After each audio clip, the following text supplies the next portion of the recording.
തിരുവനന്തപുരത്ത് വീണ്ടും honey trap. ശ്രീകാര്യത്താണ് case report ചെയ്തിരിക്കുന്നത്. ഇൻസ്റ്റഗ്രാം വഴി പരിചയം സ്ഥാപിച്ചാണ് കെണിയിൽപ്പെടുത്തിയതെന്നാണ് പരാതി.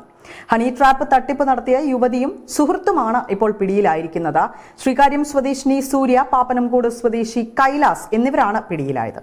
ഇൻസ്റ്റഗ്രാം വഴി പരിചയപ്പെട്ട 19-കാരനെ സൂര്യ പാങ്ങപ്പാറയിലേക്ക് വിളിച്ചു വരുത്തുകയും സ്കൂട്ടറിൽ കയറ്റി ആളൊഴിഞ്ഞ സ്ഥലത്തേക്ക് കൊണ്ടുപോവുകയും ചെയ്തു. പിന്നീട് ഇയാളെ ബിയർ കുപ്പി കൊണ്ട് തലയ്ക്കടിക്കുകയാണ് ഉണ്ടായത്. ആക്രമണത്തിൽ യുവാവിന് ഗുരുതരമായി പരിക്കേറ്റിട്ടുമുണ്ട്. തുടർന്ന് യുവാവിന്റെ കൈവശമുണ്ടായിരുന്ന മൊബൈൽ ഫോൺ പ്രതികൾ തട്ടിയെടുത്തു. ശേഷം യോനോ ആപ്പ് വഴി 10,000 രൂപ പ്രതികളുടെ അക്കൗണ്ടിലേക്ക് മാറ്റിച്ചു. പിന്നീട് മറ്റൊരു നമ്പറിലേക്ക് 2,500 രൂപ കൂടി അയപ്പിക്കുകയാണ് ഉണ്ടായത്. മർദ്ദനമേറ്റയാളുടെ പരാതിയിലാണ് പോലീസ് ഇപ്പോൾ പ്രതികളെ പിടികൂടിയിരിക്കുന്നത്. അറസ്റ്റിലായ സൂര്യയെയും കൈലാസിനെയും കോടതിയിൽ ഹാജരാക്കിയ ശേഷം റിമാൻഡ് ചെയ്തിരിക്കുകയാണ്.